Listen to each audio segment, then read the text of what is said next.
Oui, les principaux éléments sur l'immigration, 384 000 titres de séjour en un an, record battu. Pendant que le pouvoir parle de fermeté, les chiffres racontent autre chose. Une immigration qui augmente, choisie par défaut plus que par stratégie, moins de travailleurs, plus de titres humanitaires et un État qui régularise ce qu'il n'anticipe pas. La France s'est-elle encore décidée qui elle accueille? Appelez-nous pour pouvoir parler de ces chiffres records de l'immigration 01 80 20 39 21. Laurent Jacobelli est avec nous, mais d'abord Gabriel Cluzel, Éric Tegner, que vous évoquent ces chiffres de l'immigration? Alors je rappelle que ce sont des chiffres records sur l'immigration légale. Non, je veux dire, tout le monde me regarde avec de gros yeux. C'est pour dire que l'immigration illégale, on n'en parle pas et que les chiffres sont aussi, aussi records, semble-t-il. Mais vous avez raison, parce que l'immigration est un tout et en réalité, on aime bien la prendre par petits bouts. Peut-être parce que si on voyait l'étendue de l'immigration à laquelle nous faisons face, en dépit de l'avis des Français, notons que jamais les Français n'ont été consultés sur ce sujet. Hein. Le droit des peuples à disposer d'eux-mêmes, tout ça, visiblement, c'était pour la gauche dans les années 70. Maintenant, c'est terminé, ou pour certains, mais pas pour les Français. Évidemment, nous serions effrayés si nous avions l'étendue complète de ce patchwork que nous prenons en pièces séparées. Moi, ce que je constate, c'est qu'en réalité, nous ne maîtrisons plus rien. Je me demande d'ailleurs si ces chiffres ont une réalité concrète. Là, vous parliez de l'immigration légale, mais on peut parler de l'immigration illégale. On se souvient qu'il y a quelques jours, il y a quelques jours, on peut dire quelques semaines, il y a un agresseur dans le métro de 3 femmes, vous vous souvenez? On a commencé par dire qu'il était sous OQTF. Oui. Ah, finalement, il était français, vous voyez, où il avait... Voilà. Donc, ce sont des histoires de fous. On se rend compte que ce n'est plus une submersion, c'est un tsunami, et qu'en réalité, personne ne sait rien. Et ça a quelque chose de proprement effrayant. Pardon, je vais parler peut-être pour de mes intérêts personnels et de ceux de mes sœurs, si j'ose dire. Connaître votre vie privée. Non, pas du tout, mais simplement en tant que femme, et je pense que vous le vivez aussi, si vous voulez, les femmes prennent quand même de plein fouet l'insécurité. Moi, quand je vois qu'on accueille, je ne sais plus combien on a accueilli, 18 000 Afghans de façon légale. Moi, je ne dis pas que tous les Afghans agressent les femmes, ce n'est pas du tout le sujet, mais néanmoins, considérons que vous conviendrez avec moi qu'ils n'ont pas tout à fait le même regard sur la liberté des femmes. Vendredi, je vous poserai une petite question là-dessus. Exactement. À propos des femmes. Actuellement, les Afghans interdisent l'école aux femmes. Est-ce que vous croyez que ceux que nous accueillons ont tous lu les œuvres complètes de Caroline de Haas? J'ai quelques doutes. Gabriel Cluzel, en colère sur Europe 1. Éric Tegner, les chiffres de l'immigration, on voit que ce sont des chiffres records, on voit que c'est une immigration... tout le monde dit, voilà, l'immigration c'est une chance pour la France, en fait tout le monde certain, et on en parlera avec Laurent Jacobelli, mais lorsqu'on voit cette immigration économique qui diminue, cette immigration de travail qui diminue, alors qu'il y a des emplois à pourvoir, on ne comprend pas effectivement quelle est la stratégie de l'État français par rapport à l'immigration. C'est vrai que moi, étant très naïf, je ne comprends pas, Christine, ce qu'il se passe. C'est-à-dire qu'on nous explique depuis des mois que c'est finalement de la démagogie de dire qu'il y a de l'immigration de masse. On voit des ministres de l'Intérieur successifs qui vont prendre les gros bras et qui vont dire on va réduire l'immigration. Et là, qu'est-ce qu'on constate en fin de janvier? C'est qu'il y a une augmentation. Ça correspond à quoi, au-delà des chiffres? Au cumulé de la ville de Rouen, la ville de Caen, et la ville d'Orléans. Voilà, c'est l'équivalent de cela qui est arrivé. 40 000 personnes supplémentaires par rapport à les dernières. Exactement, les 380 000. Il faut compter qu'on ne compte pas dedans les mineurs, par exemple, évidemment, et ni les irréguliers. Donc on peut approximativement être au-dessus du demi-million d'étrangers supplémentaires sur le territoire français. Et surtout, il y a des gens qui nous disent « Ouais, mais c'est comme ça depuis 40 ou 50 ans ». Non, même sous les années Jospin, entre 1997 et 2002, Jospin, c'est-à-dire un socialiste, il y avait 3 fois moins de titres de séjour qui étaient délivrés. Alors il y a l'autre argument, oui, mais on en a besoin pour l'économie, vous comprenez, les Français veulent plus travailler, c'est important. Eh bien, il y a une diminution, ça veut dire que l'année dernière, il y avait 17% des titres de séjour qui étaient pour des raisons économiques, déjà c'est quand même très faible, et maintenant c'est 13% pour des titres économiques. Donc en fait, Christine, on se moque de nous. Mais moi, j'adore la fin du mois de janvier. La fin du mois de janvier, chaque année, il y a 2 chiffres qui sortent. Les chiffres de l'immigration et les chiffres de l'insécurité qui vont tomber d'ici 2 ou 3 jours. Ah bon? Vous savez, c'est cette petite parenthèse dorée où le gouvernement se planque parce que tout le reste de l'année, ils font des lois pour aller traquer les fake news alors que ce sont eux les premiers diffuseurs de fake news en faisant croire qu'il n'y a pas d'immigration de masse. Merci Éric Tegner en direct sur Europe 1 dans Christine Kelly. Nous sommes ensemble jusqu'à 13h. Appelez-nous pour réagir à ces chiffres de l'immigration. Laurent Jacobelli, vous êtes avec nous, député de Moselle, porte-parole du Rassemblement national. Que traduisent ces chiffres records de l'immigration? Est-ce qu'on peut parler d'un record d'entrée, d'un record de régularisation? Lorsque je vois que pourquoi l'immigration de travail baisse alors que certains secteurs manquent de main-d'œuvre? Est-ce que la France subit l'immigration ou est-ce qu'elle choisit mal son immigration? Beaucoup de questions à vous poser, Laurent Jacobelli, ce matin sur Europe 1. Beaucoup de questions. D'abord, beaucoup de colère à la lecture de ces chiffres, parce que depuis maintenant pratiquement un an, on entend des ministres successifs, et j'ai une pensée pour M. Retailleau, nous dire avec moi, l'immigration, c'est fini, incontrôlée, il y aura une immigration voulue, choisie, maîtrisée, et puis ceux qui ne respectent pas les règles repartiront. C'est exactement l'inverse. On vient de battre un record d'entrée légale, et je pense que si on rajoute les mineurs et les illégaux, on peut doubler le chiffre de 384 000. Il y a plus d'un demi-million de personnes qui arrivent chaque année en France. Beaucoup arrivent, personne ne repart. Oui, et qu'est-ce qu'on peut se demander quelles sont les conséquences, Laurent Jacobelli, de cette immigration record sur notre quotidien? Est-ce que le problème de l'immigration, il est réellement migratoire, ou bien avant tout social, économique, territorial? On a beaucoup de questions. Donc moi, j'écoute Europe 1, je suis en train de cuisiner, là, ce midi, et je me dis, ok, les chiffres augmentent.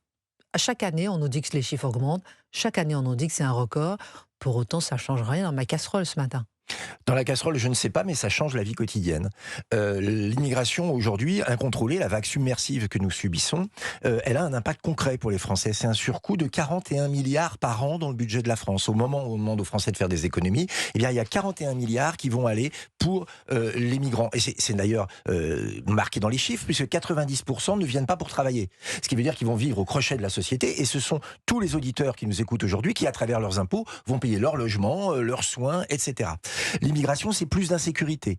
Un prisonnier sur 4, et quand on va visiter les prisons, on pense que ce chiffre est sous-estimé, est un étranger. Donc il y a un coût aussi dans la vie quotidienne, ce qui veut dire aussi encombrement des tribunaux, ce qui veut dire aussi les services de police. Il y a un coût induit. Un coût scolaire aussi, parce que quand dans une classe, il y a 10 langues différentes, eh bien l'apprentissage des règles de base, les mathématiques, le français, l'histoire, est rendu plus compliqué. Et puis il y a un coût qui est difficile à chiffrer. C'est la dilution de notre identité, de notre culture, de nos valeurs, dans d'autres idées, dans d'autres valeurs, dans d'autres identités. Et puisque en France, on ne fait pas l'effort de demander à ceux qui arrivent de s'adapter à nous, mais qu'on demande aux Français de s'adapter à ceux qui arrivent, eh bien c'est une perte de l'identité de notre population aussi. Donc il y a un dommage immédiat qui est celui du portefeuille, un autre dommage qui est celui de la sécurité, puis un troisième, plus difficile à chiffrer, qui est la perte d'une identité. Donc il y a urgence à stopper ces flux migratoires parce qu'on ne les contrôle pas, parce qu'on ne les maîtrise pas. La France a un défi terrible. Au moment où tous les autres pays contrôlent leurs frontières, rendent plus dures les conditions d'accès. Je pense au Danemark, par exemple, qui est un pays de gauche, mais qui rend l'arrivée des migrants beaucoup plus difficile. Ils vont tous aller dans le même pays. Celui qui est le plus généreux socialement, le nôtre. Celui qui contrôle moins, le nôtre. Celui qui expulse moins, le nôtre. Et donc, c'est pas demain 380 000, mais 500 000, 600 000, 700 000. C'est-à-dire que l'essentiel des migrants qui arrivent sur le continent européen iront dans le pays le plus laxiste et le plus généreux, c'est-à-dire la France. Laurent Jacobelli en direct sur Europe 1, et c'est intéressant aussi de rappeler que le niveau de vie décroche en France et s'installe sous la moyenne européenne. Peut-être un lien, vous parliez de l'impact sur le budget, sur l'insécurité, sur l'éducation et sur l'identité. Frédéric, vous nous appelez de Bordeaux et vous aussi, vous êtes inquiet. Vous dites un peu peut-être comme Emmanuel Macron, il a dit l'autre jour que la France ne peut pas accueillir toute la misère du monde. Oui, je pense. D'ailleurs, et alors, bonjour Christine. Déjà, bonjour Frédéric. Très, très heureux de vous avoir à l'antenne. Merci, cher Frédéric, c'est adorable. Merci de nous appeler en tout cas. Et appelez comme Frédéric au 01 80 20 39 21. Dites-nous tout, mon cher Frédéric. Voilà, on ne peut pas, bien sûr, même Rocard l'avait dit en son temps d'ailleurs, accueillir toute la misère du monde. Ce qu'il y a, c'est que maintenant la France a tellement, si vous voulez, un visage de faiblesse. Vous voyez qu'on entend parler de l'anti-immigration et qu'entendent les futurs migrants, ils ont quand même des moyens de communication, qu'en fin de compte, en France, il suffit d'y arriver puis de terminer. Tout ça, si vous voulez, on a vraiment une... Comment vous dire, on n'est pas crédible. On n'est pas crédible quand vous entendez que oui, Retailleau et tout ça. Et puis derrière, de toute façon, ça ne change rien. À la limite, on ne fait rien. Si vous voulez, on n'est pas crédible. On ne fait rien, on n'est pas crédible. Frédéric, qu'est-ce que vous pensez, par exemple, de Gérald Darmanin qui a annoncé qu'il voudrait geler l'immigration pendant 3 ans? Oui, mais oui, bien sûr. Mais il y a déjà. Moi, ça m'énerve, je vous le dis franchement, entre nous, Frédéric. Oui. Moi, je me dis qu'il a quand même été ministre de l'Intérieur, il ne l'a pas fait. Donc, c'est quand même assez surprenant de voir que quand on est au pouvoir, on dit qu'on veut geler l'immigration. Quand on n'est pas au pouvoir, on ne le fait pas. Et alors qu'on a les moyens, peut-être, effectivement, de geler l'immigration, on ne le fait pas. Donc, c'est quand même assez surprenant de voir que ceux qui sont au pouvoir, qui sont en première ligne, n'agissent pas, sauf ils parlent beaucoup lorsqu'ils ne sont pas au pouvoir sur ce sujet. Et alors, exactement, et c'est pour ça que ça rend encore moins crédible. On frise le ridicule, il n'y a pas d'autre terme. Et d'un autre côté, quand vous entendez le discours de Mélenchon qui, lui, parle officiellement maintenant du grand remplacement, écoutez, c'est vraiment une stimulation, c'est vraiment inciter l'immigration clandestine. Quand vous entendez un homme politique français qui est quand même qui était pas loin malheureusement de la présidentielle. Oui, tenir des propos comme ça, mais c'est quasiment dire aux gens venez. Il y a pas d'autre terme. Alors d'un autre côté, on a ce discours totalement, c'est ignoble. Et puis d'un autre côté, on a ce discours des bien-pensants et tout ça, comme vous dites. Et puis dès qu'ils sont au pouvoir, c'est tout. Pas de vague. Et en avant, alors le pas de vague, ça va 5 minutes quand on tient des éléments en règne, quand on a vraiment des moyens de réguler. Là, on a la porte ouverte. En plus, on va, je suppose, aussi prendre tous les migrants d'autres pays qui sont dans les pays européens. Dans les pays européens, avec l'espace Schengen. Restez en ligne avec nous, Frédéric. Laurent Jacobelli veut vous répondre en direct sur Europe 1. Bonjour Frédéric, merci de votre appel. Moi j'ai une question à vous poser. Vous avez mis en cause effectivement la parole de certains nombres d'hommes et de femmes politiques qui ont promis mais qui n'ont pas tenu. Qu'est-ce que vous pensez de l'idée que nous soutenons au Rassemblement national de faire un référendum sur l'immigration? C'est-à-dire de demander pour une fois au peuple français de décider. Est-ce qu'il veut continuer comme ça ou pas? Et est-ce que du coup on constitutionnalise un durcissement de la politique migratoire, ce qui nous rendra capable de le faire? Est-ce que vous seriez prêt à aller voter sur une question comme celle-là, Frédéric? Bien sûr. Mais bien sûr. De toute façon, vous savez, je vois pas. Il faut, si on veut prendre des mesures radicales, d'avoir, une force pour endiguer ce problème, il faut des lois, il faut une orientation politique solide, et puis interroger le peuple français. Restez en ligne avec nous, Frédéric. Éric Tegner. Qu'est-ce que vous pensez également, Frédéric, de ceux qui vont dire, et parfois de bonne foi, mais vous savez, on a quand même besoin d'immigration, j'ai un cousin, j'ai un ami qui est un étranger, il s'est bien intégré, etc. Qu'est-ce que vous pensez un petit peu de ces gens qui hésitent, vous savez, qui sont plutôt au centre aujourd'hui, qui parfois peuvent entendre aussi la petite musique qui dirait que finalement, lutter contre l'immigration, c'est être xénophobe, c'est être raciste? Si vous voulez, je les trouve assez inconséquents.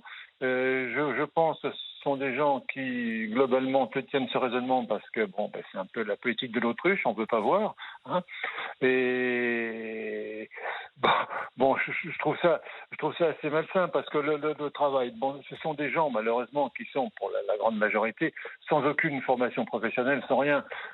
À la limite, ici, quand on voit le nombre de chômeurs qu'on a, on pourrait peut-être déjà... Alors justement, le nombre de chômeurs qu'on a, restez en ligne avec nous, on va marquer une